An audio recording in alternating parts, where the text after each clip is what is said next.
Telugu matrimony ఆషాఢం offer. ఆషాఢం full గా free. నీ time నడుస్తోందిరా నడిపించు అంటారు కదా. ఇప్పుడు టాలీవుడ్ బాక్స్ ఆఫీస్ దగ్గర ఇలాంటి సీనే కనిపిస్తోంది. ఫస్ట్ హాఫ్లో మొత్తం కలిపితే కనీసం 3 బ్లాక్ బస్టర్స్ కూడా రాలేదు. కానీ సెకండ్ హాఫ్ మొదలైనప్పటి నుంచి ఏదో గుడ్ టైం కనబడుతోంది. పెద్ద చిన్న తేడా లేకుండా వచ్చిన సినిమా వచ్చినట్లు బాగానే ఆడుతోంది. మరి ఇదే జోరు నెక్స్ట్ కూడా కంటిన్యూ అవుతుందా?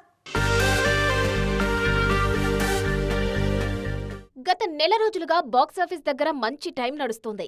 కొన్ని రోజులుగా వచ్చిన సినిమా వచ్చినట్లు మంచి వసూళ్లు రాబడుతుంది. తాజాగా కిరణ్ అబ్బవరం నటించిన చెన్నై లవ్ స్టోరీ కూడా బాగానే ఆడుతుంది. ఫస్ట్ వీకెండ్లోనే ఈ సినిమా 25 కోట్ల గ్రాస్ టచ్ చేసింది. చూస్తుంటే ఈ ప్రేమ కథకు ఆడియన్స్ బాగానే కనెక్ట్ అయ్యారనిపిస్తుంది.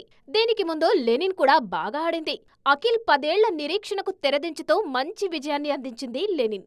బయర్లకు దాదాపు 15 కోట్లకు పైగానే లాభాలు తెచ్చిపెట్టింది లెనిన్.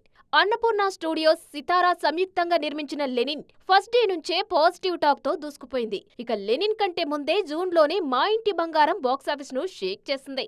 3 ఏళ్ల బ్రేక్ తర్వాత సమంత నటించిన మా ఇంటి బంగారం ఏకంగా 100 కోట్లు వసూలు చేసింది. ఇక సింగు గీతం సినిమాకు కూడా ప్రశంసలు వచ్చాయి. ఇదంతా రామ్ చరణ్ పెద్ది దగ్గర మొదలైంది. జూన్ 4న విడుదలైన ఈ చిత్రం దాదాపు 400 కోట్లు వసూలు చేసింది. తెలుగులో మంచి లాభాలనే తీసుకొచ్చాడు పెద్ది. ఆ తర్వాత వచ్చిన ప్రతి సినిమా బాగానే ఆడుతుంది. బాక్సాఫీస్ దగ్గర ఈ గుడ్ టైం నెక్స్ట్ రాబోయే సినిమాలకు కలిసొస్తుందనే నమ్ముతున్నారు మేకర్స్. జూలై 30న శ్రీనివాస మంగాపురం, ఆగస్టు 7న వరుణ్ తేజ్ కొరియన్ కనకరాజు, 21న రవితేజ ఇరుముడి, 26న యష్ టాక్సిక్ విడుదల కానున్నాయి. ఇవన్నీ కూడా బాగా ఆడాయంటే సెకండ్ హాఫ్ కు మంచి పునాది పడ్డట్లే. మరి చూడాలిక ఏం జరగబోతోందో. తెలుగు మ్యాట్రిమోనీ ఆషాఢం ఆఫర్. ఆషాఢం ఫుల్ గా ఫ్రీ.